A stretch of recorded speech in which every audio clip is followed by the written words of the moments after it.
백화점을 처음으로 창시했으며 백화점 왕이라고 불리웠던 존 워너메이커라는 사람을 아실 겁니다. 20세기 초 최대 규모의 백화점을 세웠습니다.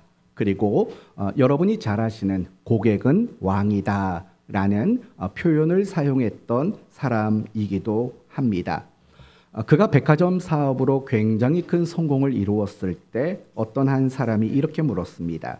회장님, 당신이 지금까지 투자했던 일들 중에 가장 위대한 투자, 가장 성공적인 투자가 있다면 어느 투자입니까? 라고 물었다고 합니다. 그 말을 듣고 워너메이커가 이렇게 말을 했다고 합니다. 내 인생의 최대의 투자는 내가 10살 때 한 투자입니다. 내가 10살 때 $2 75센트짜리 성경 한 권을 샀습니다. 그것이 오늘 제가 있도록 만들었던 가장 중요한, 가장 위대한 투자였습니다. 라고 이야기를 했다고 합니다. 또 여러분이 잘 아시는 미국의 16대 대통령 아브라함 링컨을 아실 겁니다. 그가 퇴임 후에 간증을 할 때 이런 말을 했다고 합니다. 오늘날 나를 대통령으로 만들었던 가장 중요한 것이 있다면 어머니의 신앙 교육과 또 그 어머니가 유산으로 남겨준 낡은 성경책이었습니다. 라고 대답을 했다고 합니다.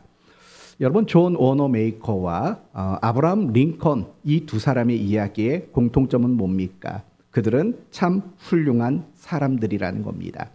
그리고 또 하나의 공통점이 있다면 그들은 말씀의 사람들이었다라는 거예요.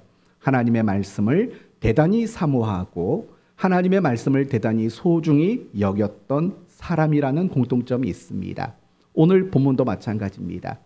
오늘 본문이 소개하는 고넬료라는 사람 역시 하나님의 말씀을 대단히 사모했던 사람이라고 우리 모두에게 소개하고 있습니다. 그러므로 오늘 말씀을 통해서 우리 모두도 고넬료와 같이 하나님의 말씀을 사모하고 하나님의 말씀에 순종하는 말씀의 사람이 될 것을 다시 한번 다짐하는 그런 시간이 되었으면 합니다. 오늘 본문은 고넬료의 초대를 받고 그의 집에 방문한 베드로의 이야기로부터 오늘 본문이 시작이 됩니다. 이제 24절을 봅시다. 24절을 보면 이튿날 가이사랴에 들어가니 라고 말을 합니다. 베드로는 지금 가이사랴에 도착했다라는 겁니다. 그러면 그 이전에 베드로가 머물고 있던 곳은 어디였습니까? 욥바라는 곳이었습니다. 그리고 그 욥바에서 이 고넬료가 있는 가이사랴까지 오는데 이틀이 걸렸다고 합니다. 대략 지리적으로 말하면 약 50km 남짓 되는 거리였던 겁니다. 가까운 거리가 아니었습니다. 그래서 이틀이나 걸렸습니다. 그런데 계속해서 24절을 보니까 베드로가 고넬료의 집에 들어가자마자 누가 보였습니까? 고넬료와 그의 가족과 친척과 그의 가까운 친구들이 한자리에 모여 있는 모습을 보게 됩니다. 아마도 이 고넬료의 집에 있었던 사람들은 모두가 로마 시민권자였을 확률이 대단히 높습니다. 왜냐하면 가이사랴라는 곳 역시 로마인들이 가장 많이 거주했던 장소였기 때문이고 이 고넬료 역시 백부장으로서 로마 시민권자였기 때문입니다. 그래서 그곳에 모여 있는 사람들 모두가 로마 시민권자들이었다라고 말할 수 있을 겁니다. 그런데 25절을 보면 이 베드로를 보자마자 고넬료가 한 행동이 소개가 됩니다. 25절 마침 베드로가 들어올 때에 고넬료가 맞아 발 앞에 뭐 했답니까? 엎드려서 절을 했다라고 말을 합니다. 그리고 30절 이하를 보면 고넬료가 베드로를 왜 초대했는지를 설명합니다. 먼저 30절부터는 이런 얘기가 나와요. 천사가 당신을 초대하라고 지시했다. 그게 베드로를 초대한 이유고요. 더 궁극적인 이유를 33절에 말을 해요. 중간에 보시면 이제 우리는 주께서 당신에게 명하신 모든 것을 듣고자 하여. 하나님이 분명히 당신을 통해서 우리에게 하실 말씀이 있는데 그 말씀을 듣기 위해서 당신을 초대했습니다. 이렇게 소개하는 것이 오늘 본문의 내용입니다. 그러면 이 함께 나눈 본문의 내용을 가지고 이런 생각을 해봅시다. 과연 하나님은 오늘 이 본문을 통해서 우리에게 무엇을 말씀하기를 원하실까? 여러분은 오늘 이 본문을 읽으면서 어떤 감동이나 또는 어떤 도전을 받으셨습니까? 저는 오늘 말씀을 묵상하면서 이런 도전을 받았습니다. 고넬료는 정말 하나님의 말씀을 사모하는 사람이었다라는 그런 도전을 받았습니다. 24절 말씀을 보시면은요, 베드로를 초대해 놓고 고넬료는 자신의 가족과 친척과 친구들을 모두 다 불러 모았습니다. 여러분, 그건 결코 쉬운 일은 아니었을 겁니다. 왜 그렇습니까? 베드로는 유명 인사가 아니었습니다. 그렇다고 해서 베드로가 높은 권세를 가진 사람도 아니었습니다.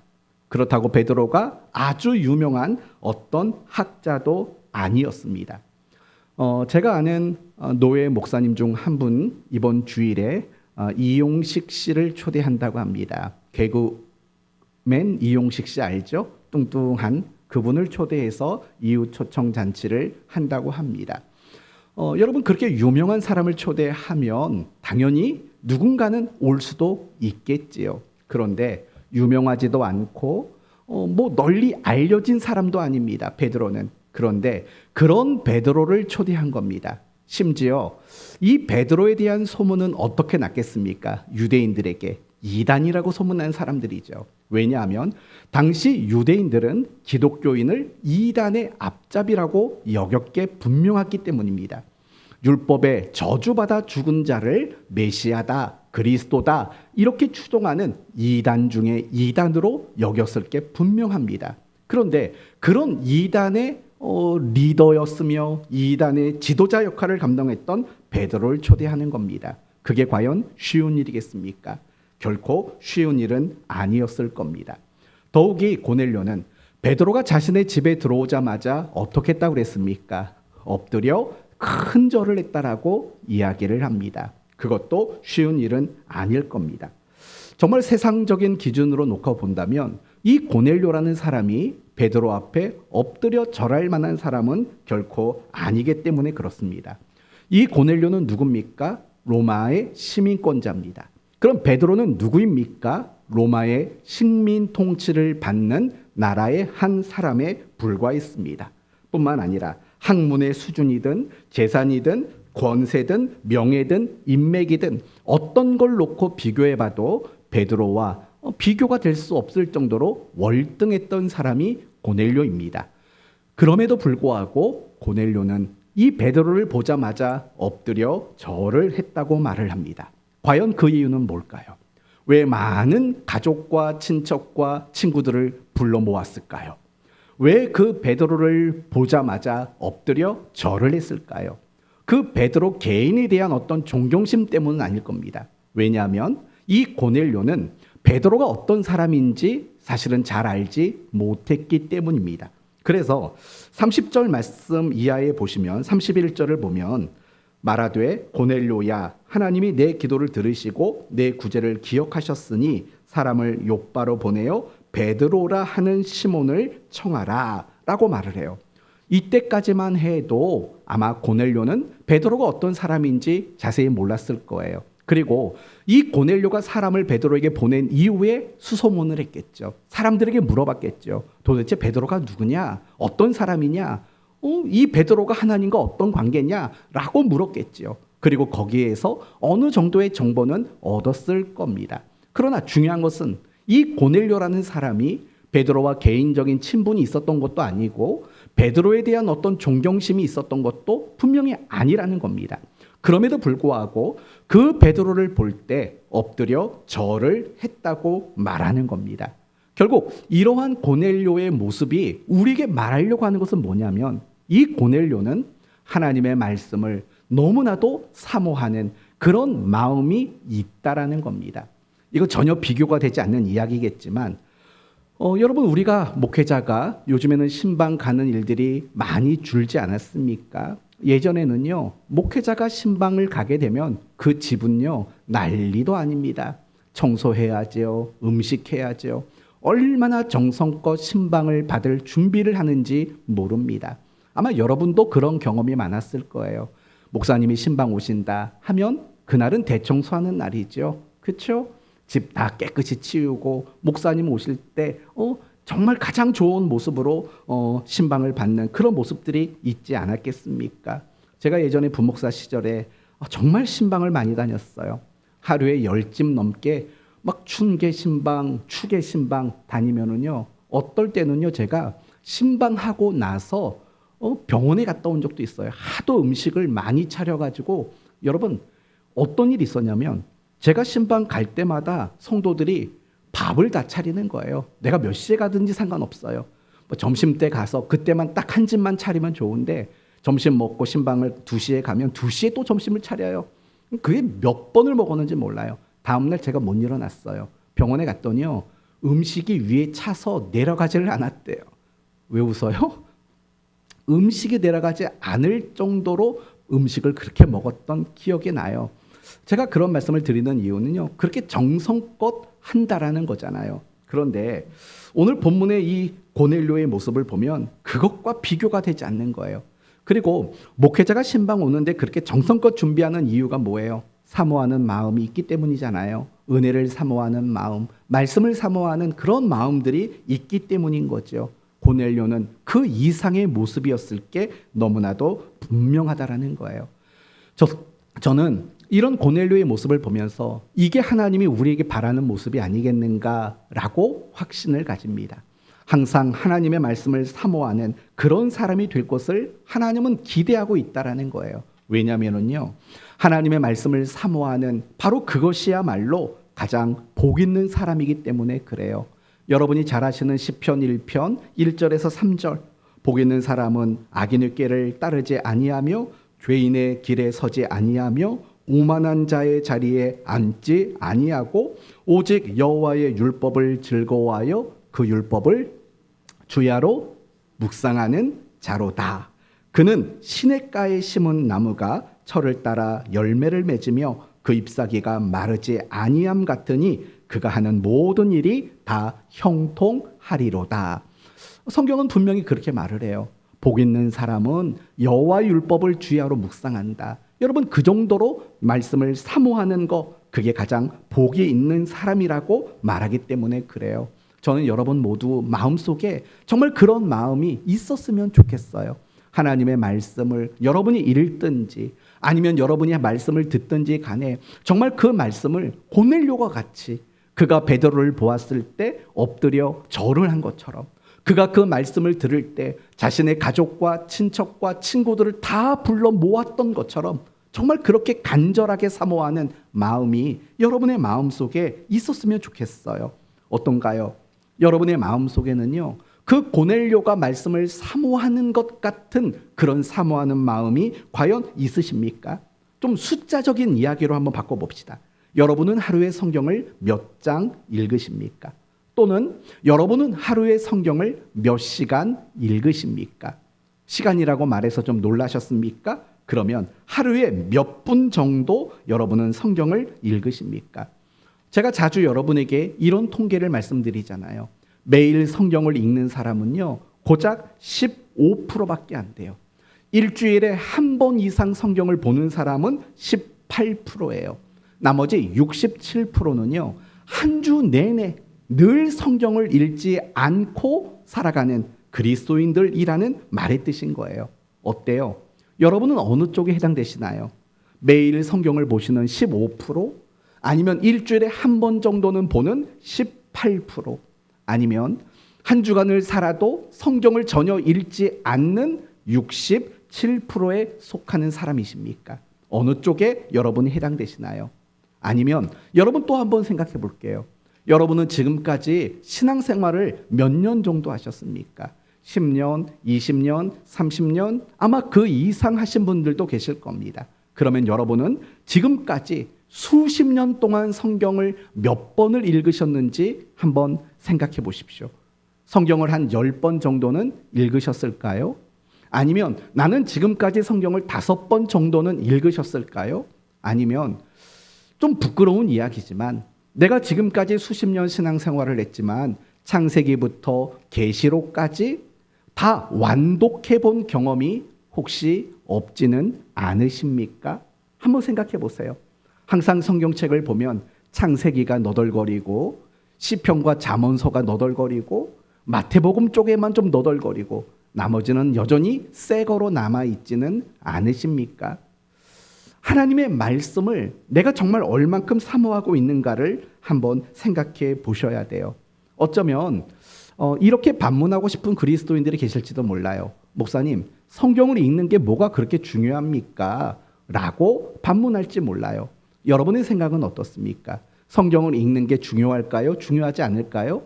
너무나도 중요할 수밖에 없어요. 왜냐하면요, 성경은 하나님의 말씀이기 때문에 그래요. 디모데후서 3장에 이런 말이 나와요. 모든 성경은 하나님의 감동으로 된 것으로 교훈과 책망과 바르게 함과 의로 교육하기에 유익하니 이는 하나님의 사람으로 온전하게 하며 모든 선한 일을 행할 능력을 갖추게 하려 함이라라고 말을 해요. 다시 말하면은요, 하나님의 말씀인 성경은요, 우리에게 생명을 준대요. 그리고 하나님의 말씀인 성경은요, 우리로 하여금 능력을 갖도록 만드는 것이 바로 성경의 근거라고 말하고 있는 거예요. 이처럼 우리가 하나님의 말씀을 사모하는 일들은 너무나도 중요한 거예요. 여러분, 이 말씀에 대한 중요성을 우리 한국 교회 역사를 통해 설명해 볼게요. 아마 예전에도 한번 말씀드린 적이 있는 것 같은데요. 여러분, 우리 한국 교회는 전 세계에서 유례를 찾아볼 수 없을 정도로 엄청난 부흥의 역사가 있었던 나라가 우리 한국 교회이에요. 그리고 한국 교회의 그 부흥의 진원지가 어디냐고 말한다면 평양이고, 그 평양 중에 어떤 교회냐면 장대현 교회가 한국 교회 역사상 가장 놀라운 부흥의 근원지다, 이렇게 이야기를 해요. 평양의 장대현 교회. 그러면 여러분, 이 평양의 장대현 교회가 어떻게 세워졌는지 이야기를 들으시면 여러분 정말 깜짝 놀랄 수밖에 없을 거예요. 여러분, 우리나라에 한자로 된 성경을 가장 먼저 가지고 온 사람이 누구냐면 토마스 선교사님이에요. 그런데 안타깝게도요, 이 토마스 선교사님이 이 조선 땅에 발을 딛자마자 바로 순교를 당하세요. 그런데 이분이 순교를 당하기 전에 자신이 중국에서 싸가지고 온 한자 성경을 막 나눠주기 시작했어요. 그러다가 박춘권이라는 사람이 이 토마스 선교사님을 죽이는 사람이에요. 그 사람이 자기를 죽이기 직전에 성경을 3권을 갖다 줘요. 그런데 이 박춘권이는요, 무서운 거예요. 왜냐하면 서양 사람이 준 거잖아요.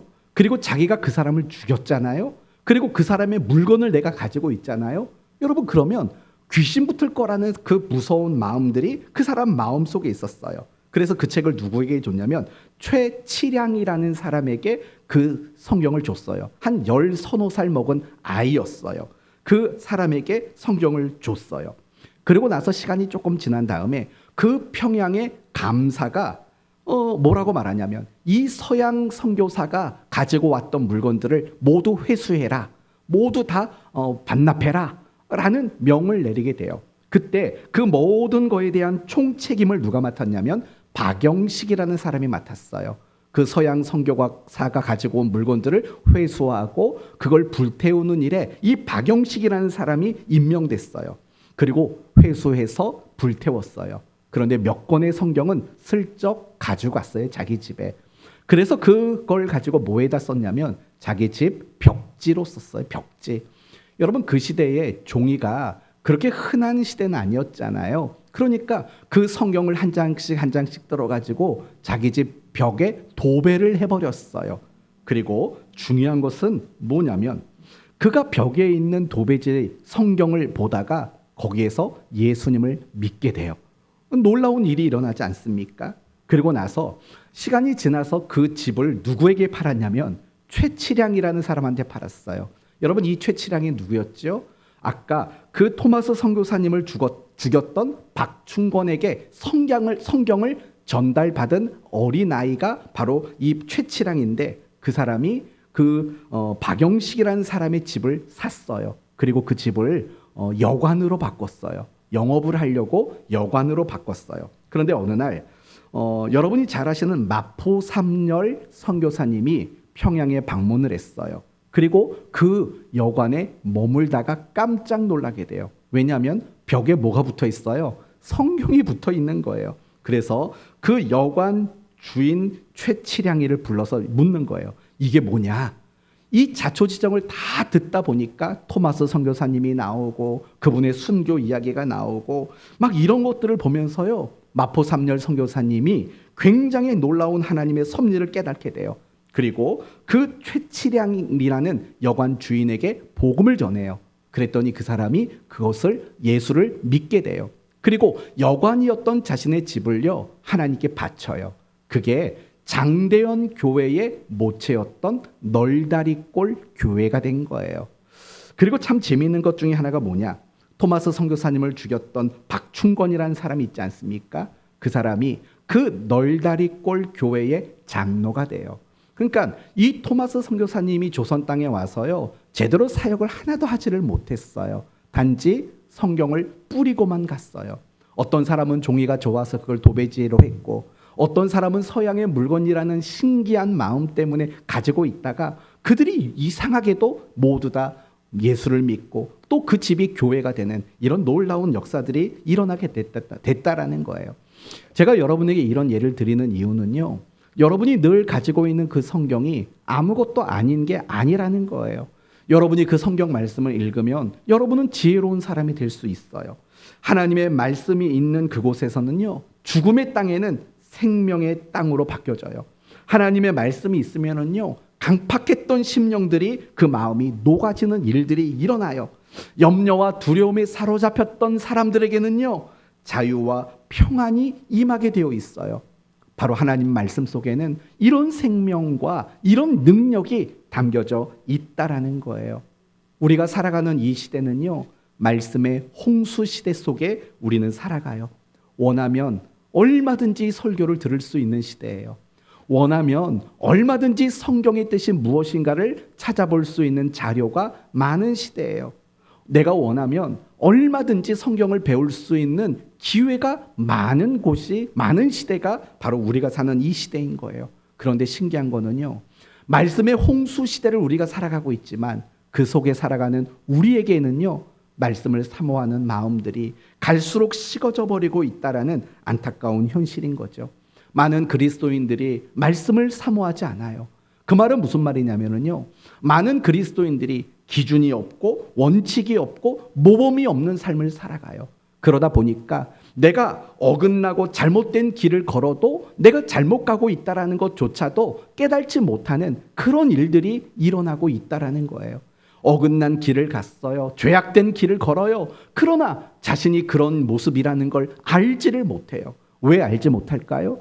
기준이고 표준이고 원칙이고 한 이 말씀이 그들에게 사모하는 마음으로 없으니까 내 삶이 어떠한지 아무도 제대로 깨닫는 사람들이 없다라는 거예요. 사랑하는 성도 여러분, 저는 오늘 여러분의 마음속에 정말 하나님 말씀에 대해서 사모하는 이런 마음들이 많이 생겨나게 되었으면 좋겠어요. 여러분이 하나님 앞에 기도하는 것들 많잖아요. 그런데 혹시 그 기도 제목 속에 이제 이런 기도를 좀 넣어보세요. 하나님, 제가 하나님의 말씀을 더 사모할 수 있도록 도와주세요라는 이 기도 제목이 여러분의 새로운 기도 제목이 되었으면 좋겠습니다. 무디 목사님과 또 그분의 동역자였던 토레이 목사님이 시카고에 있는 한 높은 전망대에 올라갔대요. 그때 무디 목사님이 웃으면서 이렇게 말했대요. 토레이 목사, 난 하나님이 여기서 뛰어내리라면 얼마든지 뛰어내릴 생각일세 라고 말했답니다. 농담도 참 목사님답게 하지 않습니까? 비록 농담 같은 말이지만 사실 그 속에는 하나님을 향해 순종의 의지가 얼마나 풍성한가를 보여주는 이야기라고 생각합니다. 이게 이제 여러분과 함께 나눌 두 번째 생각입니다. 오늘 본문의 고넬료 그리고 베드로를 보면은요, 그들에게 공통적으로 나타나는 특징이 있어요. 그게 뭐냐? 하나님 말씀에 모두 순종한 사람이라는 공통점이 있어요. 먼저 30절 이하로 계속 나오는 이야기가 뭐예요? 32절을 보세요. 사람을 욥바에 보내어 베드로라는 시몬을 청하라. 그가 바닷가의 무두장이 시몬의 집에 유숙하느니라 하시기로 내가 곧 당신에게 사람을 보내셨는데 오셨나이다. 여러분, 하나님이 천사를 통해서 고넬료에게 내린 명령이 뭐지요? 그 베드로를 초대해라 라는 명령이었어요. 그리고 결국 고넬료는 그 하나님의 말씀에 순종했다라고 말을 해요. 베드로의 경우도 마찬가지예요. 여러분 28절 말씀을 보면은요, 베드로가 고넬료의 집에 오는 일들이 결코 쉬운 일이 아니었다는 걸 소개하고 있어요. 28절 이르되 유대인으로서 이방인과 교제하며 가까이 하는 것이 위법인 줄은 너희도 알거니와. 이거 큰일 날 일이야. 내가 사람들한테 비난받고 정죄받을 만한 일이야. 그럼에도 불구하고 뭐라고 말하냐면 하나님께서 내게 지시하사 아무도 속되다 하거나 깨끗하지 않다 하지 말라 하시기로 부름을 사양하지 않고 왔노라. 결국 베드로의 이야기 속에서도 뭐가 등장합니까? 하나님 말씀에 대해서 그가 순종했다라고 이야기하고 있다라는 거예요. 결국 고넬료, 그는 하나님의 말씀을 사모했던 사람이에요. 베드로와 더불어 그는 하나님 말씀에 순종할 줄 아는 사람이었다라는 거예요. 사랑하는 성도 여러분, 우리가 하나님의 말씀을 사모하는 거 아주 귀한 거예요. 그러나 내가 말씀을 사모하는 그 자리에 멈추면 안 되죠. 우리는 어디까지 나가야 돼요? 하나님의 그 말씀을 순종하는 자리까지 우리는 나가야 한다라는 거예요. 하나님의 말씀에 순종하는 것이 내게 기쁨인 자리까지 우리는 나가야 한다라는 거예요. 이제 여러분 자신을 한번 생각해 보시겠어요? 여러분은 어떤가요? 말씀을 사모하시고 그 말씀대로 순종하는 것이 여러분의 인생의 기쁨으로 여겨지고 있으신가요? 그건 어떻게 여러분이 생각을 하고 계십니까? 나는 정말 말씀대로 순종하는 게 기쁨인지, 아니면 하나님 말씀에 순종하는 것이 내게는 짐이고 부담에 불과한지 어떤가 한번 여러분 자신을 생각해 봐요. 그리고 그런 여러분을 점검하는 좋은 방법 중에 하나가 뭐냐? 행복의 유무라는 것을 여러분이 생각해 볼 필요가 있어요. 왜냐하면 하나님은 우리 인간을 창조하시고 우리 인간에게 행복을 약속하시고 그 행복을 보장하셨어요. 그렇지만 중요한 건 뭐냐면 인간에게 약속한 그 행복의 기초와 울타리는 무엇이냐면 철저히 하나님 말씀에 순종하는 자리였다라는 거예요. 여러분이 잘 아시는 대로 하나님이 아담과 하와에게 무엇을 말씀하십니까? 선악을 알게 하는 나무의 실과를 따먹지 말라라고 말해요. 그것이 인간의 행복을 결정짓는 근거였거든요. 그 말씀에 순종하면 이미 그들이 누리고 있는 참 영원한 행복들을 보장받을 수 있는 거예요. 그러나 그 말씀에 불순종하는 그 순간 사실은 모든 것이 깨어질 수밖에 없는 거예요. 여러분 시편 1편 1절 어떻게 시작했다고요? 복 있는 사람은 이에요. 그러나 원문으로 보면 복 있는 사람이 아니라 행복한 사람은 이라는 뜻이에요.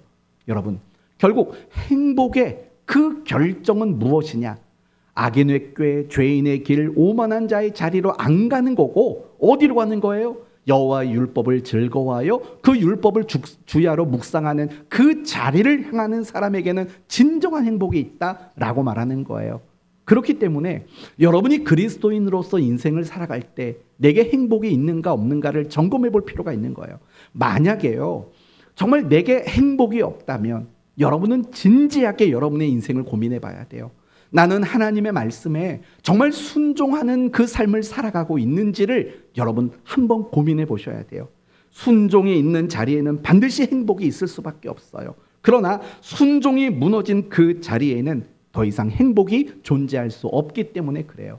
그래서 내가 하나님의 말씀대로 순종하느냐 그렇지 않느냐는 철저히 행복이라는 기준을 가지고 점검해 볼 수 있다라고 여러분에게 말씀을 드리는 거예요. 그러면 우리는 왜 순종해야 될까요? 하나님의 명령이기 때문에? 아니면 복을 받기 위해서? 아닙니다. 우리가 순종을 해야 되는 이유는요, 순종의 결과 때문에 하는 것이 아니라 순종의 가치 때문에 해야 된다는 걸 기억하셨으면 좋겠어요. 다시 한번 말할게요. 우리가 순종해야 되는 이유는 그 순종의 결과 때문이 아닌 그 순종의 가치 때문에 우리는 순종해야 되는 거예요. 그렇다면 우리가 순종하는 그 일에 대한 가치란 과연 무엇일까? 많은 걸 말할 수 있어요. 그러나 몇 가지만 간단히 말한다면 이런 뜻이에요. 순종의 가치 첫 번째는요, 하나님이 옳다라는 신앙 고백의 가치가 그 속에 담겨져 있는 거예요. 여러분, 만약에 우리가 살아갈 때요, 내 생각, 내 기준은 내 목표로 살아간다면 그것은 무엇을 의미하는 걸까요? 하나님보다 내가 더 옳다라고 말하는 것이 되고 말아요. 그러나 반대로 내가 하나님의 말씀대로 순종하며 산다는 것은 무엇을 말하냐면 하나님의 뜻이, 하나님의 원하심이, 하나님의 제시하심이 내가 가진 그 어느 것보다도 더 옳은 겁니다. 더 귀한 겁니다라는 신앙 고백이 그 속에 담겨져 있을 수밖에 없는 거예요. 바로 그게 순종의 가치예요. 순종이란 하나님이 더 옳으신 분이십니다라는 신앙 고백이 묻어나는 거거든요. 그래서 우리는 순종하는 거예요. 두 번째는요, 순종은 선과 악의 기준이 되는 거예요. 여러분, 이 부분은 여러분이 좀 설명을 잘 들으셔야 할 필요가 있다고 생각이 들어요. 악이 뭐라고 생각하십니까? 악. 과연 악이란 뭘까요? 보통 우리는 그렇게 생각하죠. 나쁜 행동을 하는 것 또는 어떤 행동을 하는 것, 그걸 우리는 악이라고 생각해요. 그러면 여러분, 만약에 정말 여러분이 생각하는 악이라는 게 어떤 행동을 하는 걸 악이라고 생각한다면 마태복음 25장에 나오는 한 달란트 받은 사람의 이야기를 설명해 보셔야 돼요. 여러분, 마태복음 25장에 나오는 1달란트 받은 사람의 모습은 뭡니까? 주인에게 달란트를 받아서 뭐 했죠? 땅에 묻어두고 아무 일을 하지 않았어요. 아무 일도 하지 않았어요. 그런데 주인이 돌아와서 뭐라고 말하냐면 악한 사람이래요. 여러분, 도대체 뭘 안 했는데 뭐가 악하다라는 거예요. 우리가 흔히 생각하는 악이란 뭔가 잘못된 걸 해야지만 악이라고 생각하잖아요. 그러나 한 달란트 받은 사람은 아무것도 하지 않았는데도 악하고 게으른 사람이라고 야단을 맞았다라는 거예요. 그러면 여러분, 이렇게 반대로 한번 생각해 봅시다. 어떤 사람이 선한 행동을 했어요. 가난한 사람들을 도와주고요, 누군가에게 양보하고요, 누군가를 위해서 희생하고요, 뭔가 착하게 살았어요. 그러면 그렇게 착하게 산 사람은 악한 사람이 아닐까요? 어떠세요? 그렇게 착하게 살면 악한 사람이 아닐까요? 아니에요. 그렇게 착하게 살아도 그 사람은 악한 사람일 수가 있다라는 말이에요. 이 부분에 대한 것을 여러분이 조금 더 고민해 봤으면 좋겠어요. 아니, 왜 2달란트, 5달란트 받은 사람은 착하다고 말했을까? 2개와 5개의 달란트를 더 이윤을 남겼기 때문에 그들을 착하다고 했을까? 아니라는 거예요. 달란트를 맡길 때 그 주인이 의도한 바에 순종했기 때문에 2달란트와 5달란트 받은 사람은 착하다고 말하는 거예요. 그러나 한 달란트를 맡길 때 분명히 주인은요, 어떤 의도를 가지고 그 달란트를 맡겼다고요. 그러나 그 의도에 순종하지 않았기 때문에 아무 일을 하지 않았어도 그는 악한 사람이라고 말하는 거예요. 아까 착하게 산 사람들을 그들이 왜 악하냐고 물었지 않습니까? 생각해 보세요. 그거는 하나님께 순종하기 위해서 구제한 거 아니고 하나님께 순종하기 위해서 그가 착하게 산 게 아니거든요. 단지 자기의 신념과 단지 자기의 삶의 방식이었을 뿐이거든요. 무엇을 말하는지 아세요? 정말 선이냐 악이냐는 철저히 무엇으로 구별되어야 되냐면 순종이라는 것으로 구별되어져야 한다는 거예요. 하나님의 말씀에 순종하는 거, 그게 바로 선한 거예요. 그러나 하나님 말씀에 순종하지 않은 채 내 신념과 확신만 가지고 착하게 살아가는 것을 우리는 결코 선이라고 말하지 않는다라는 거예요. 그게 순종의 가치인 거예요. 여러분도 착하게 살아요. 예수 안 믿는 사람도 착하게 살아요. 그러나 여러분은 착하게 사는 그것이 선하다고 인정받을 거예요. 그러나 세상 사람들이 착하게 살아가는 것은 하나님 앞에 그게 선하다고 칭찬을 받지 못할 거라고요. 왜요? 여러분이 착하게 사는 것은 하나님의 말씀에 순종하려고 하는 목적이 담겨 있는 거고, 세상 사람들이 착하게 살아가는 것은 단지 그들의 삶의 방식이기 때문에 그런 거예요. 이게 바로 순종의 가치인 거예요. 진정한 순종의 가치는 선과 악을 기준하는, 우리의 선을 선으로 만드는 그 근거가 결국 순종이기 때문에 그래요. 그리고 한 가지 더 중요한 순종의 가치는 결국 하나님을 닮아가게 만든다라는 거예요. 자녀는 부모를 참 많이 닮아요. 외모도 닮아요. 체질도 닮아요. 부모의 많은 부분을 닮아요. 성품도 닮고 말투도 닮고. 저희 딸을 보면서 늘 그걸 느껴요. 저희 딸 말투가 완전 저예요. 정말 저를 닮은 게 너무 많고 행동도 저를 닮은 게 너무 많아요. 물론 저만 닮았겠습니까? 엄마도 닮았어요. 엄마도 닮았어요. 그렇다면 왜 닮을까요? 자녀는 부모를 닮는 이유가 뭘까요? 단지 유전적인 이유 때문일까요? 그렇지 않아요. 부모 말에 순종하며 자랐기 때문에 그래요. 양치해야지, 옷 갈아입어야지, 이거 할 때는 이렇게 해야 되지, 저거 할 때는 저렇게 해야 되지. 정말 어릴 때부터 부모가 요구하는 대로 따라가다 보니까 결국 부모를 닮아가게 되어 있다라는 거예요. 우리도 마찬가지인 거예요. 순종의 진짜 가치가 뭐냐? 결국은 하나님 말씀에 순종하면 우리 자신도 그렇게 다듬어지게 돼 있어요. 하나님을 닮아가는 쪽으로 우리가 다듬어지게 되어 있는 거예요. 마태복음 5장을 보면 여러분이 잘 아시는 말씀들이 나열돼요. 오른뺨을 치거든 왼뺨, 속옷을 가지고 오고자 하든 겉옷, 억지로 오리를 가자 하거든 심리, 그러면서 원수를 사랑하고 박해하는 자를 위해서 기도해라 라고 말을 해요. 그러면서 결론이 뭔지 아세요? 이렇게 나와요. 이같이 한즉 하늘에 계신 너희 아버지의 아들이 되리니 라고 말을 해요. 이 말은 이렇게 하기 전까지는 하나님의 아들이 안 된다가 아니에요. 하나님의 아들다워진다, 하나님을 닮아가게 된다라는 뜻인 거죠. 그러면서 마지막 구절에는 이런 말이 나와요. 그러므로 하늘에 계신 너희 아버지의 온전하심과 같이 너희도 온전한 자가 되라라고 말하는 거예요. 여러분, 성경에 하나님이 많은 말씀을 주셨다고요. 이스라엘 백성들에게 십계명을 주고 그 십계명을 근거로 많은 율법의 규칙과 조항들을 주셨다고요. 그럼 그걸 주신 목적이 뭔데요? 레위기는 분명히 말해요. 레위기 11장 45절, 내가 거룩하니 너희도 거룩할지어다라고 말하고, 레위기 19장 2절에도 너희는 거룩하라, 이는 나 여호와 하나님이 거룩함이니라 라고 말하는 거예요. 하나님이 어떠한 것들을 요구하시고 어떠한 순종들을 우리에게 요구하시는 것은 궁극적으로 우리로 하여금 하나님을 닮아가는 것, 거기에 의미와 가치를 두고 있다는 걸 우리는 알아야 되는 거예요. 그러나 한국 교회는 이 부분을 대단히 잘못 가리킨 거죠. 하나님의 말씀에 순종하는 것이 늘 무엇으로 직결되냐면 하나님께 복을 받아, 잘 살아, 형통해, 장수해, 자녀가 잘 돼, 이런 방식으로 그 가치를 둔다는 거죠. 사실은 그것은 대단히 잘못된 거예요. 정말 하나님의 말씀에 순종하는 자들에게 주어지는 최고의 가치는 하나님을 닮아가는 거고, 그래서 하나님을 닮아감으로 그 하나님과 더 깊고 더 넓은, 더 풍성한 친밀한 교제를 누릴 수 있는 관계가 된다라는 게 사실은 제일 큰 의미고 가치였던 거 아니겠어요?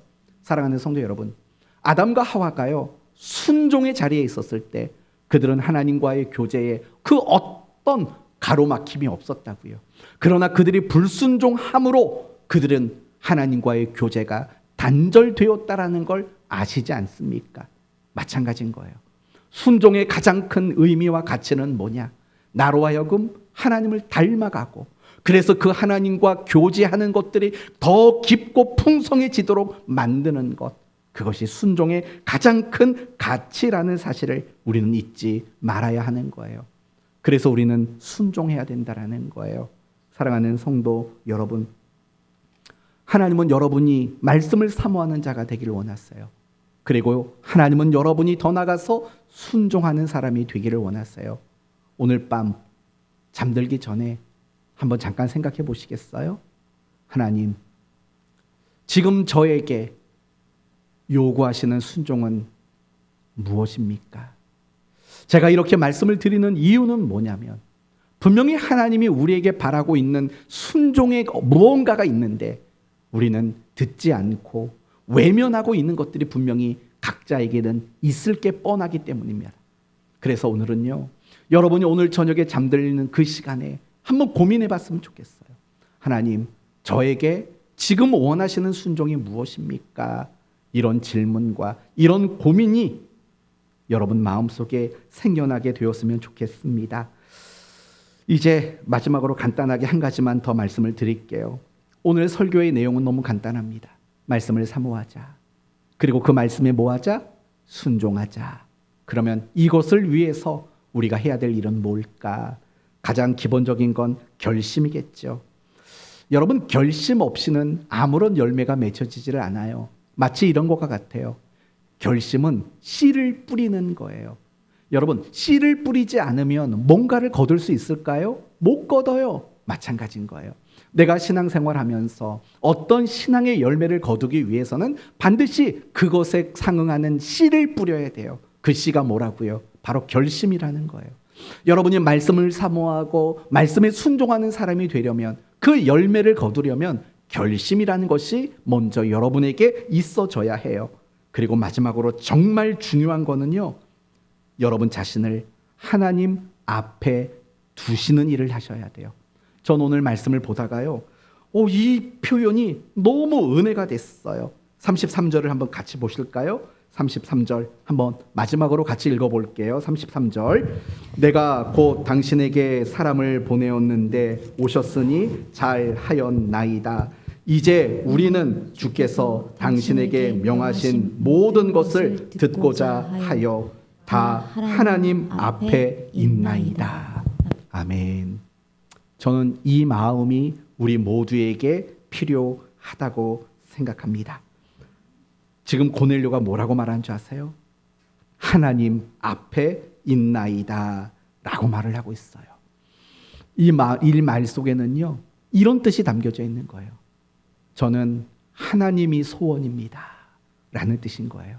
성도 여러분, 한번 생각해 봐요. 고넬료가 세상이 소원이었다면, 성공하고 출세하고 잘 사는 게 소원이었다면 과연 그가 말씀을 사모했을까요? 그가 과연 말씀에 순종하는 일을 했을까요? 아니에요. 그러나 고넬료는요, 하나님 그분 자신이 그의 소원이었던 거예요. 그래서 그가 하나님을 말씀을 사모하고 말씀에 순종하는 바로 그런 사람이 된 거죠. 그리고 하나님 앞에 있나이다라는 이 말의 뜻은 이런 뜻이 있어요. 내가 하나님을 더 가까이 하고 싶을 정도로 하나님을 사랑합니다 라는 뜻이 있다라는 거예요. 그러니 그분의 말씀에 관심이 가죠. 그러니 그분의 말씀이 사모하고, 그러니 그분의 말씀에 순종할 수밖에 없는 거죠. 이제 여러분이 하실 일은 이 일인 거예요. 정말 하나님 앞에 있나이다. 늘 여러분이 그런 마음이어야 돼요. 여러분은 정말 하나님 앞에 살아가세요? 혹시 세상 앞에 살고 싶은 거 아니에요? 부귀와 명예 앞에서 살고 싶진 않으신가요? 정말 여러분의 마음의 소원은 하나님이신가요? 정말 하나님 더 가까이 하고 싶을 정도로 그분을 사랑하는 마음들이 여러분의 마음속에 가득 차 있는가요? 우리가 하나님 앞에 있나이다. 이 마음의 자세가 되지 않으면 우리는 말씀을 사모하고 그 말씀대로 순종하는 그 일들을 우리는 해낼 수가 없는 거예요. 그래서 오늘 설교가 사실은 원래 제목은 말씀을 사모하며 삽시다 라는 제목이었는데요, 말씀을 묵상하다 보니까 하나님 앞에 있나이다, 이 하나면 모든 것이 포함되겠다라고 생각이 들었습니다. 그러므로 사랑하는 성도 여러분, 날마다 여러분을 세상 앞에 두려고 하지 마세요. 날마다 여러분을 세상의 잘남과 성공 앞에 두려고 하지 마세요. 날마다 여러분 자신을 하나님 앞에 두셨으면 좋겠어요. 하나님이 소원이고 그 하나님을 더 가까이 하고 싶을 정도로 사랑하는 그런 여러분이 되시기를 바랍니다. 말씀을 마치겠습니다.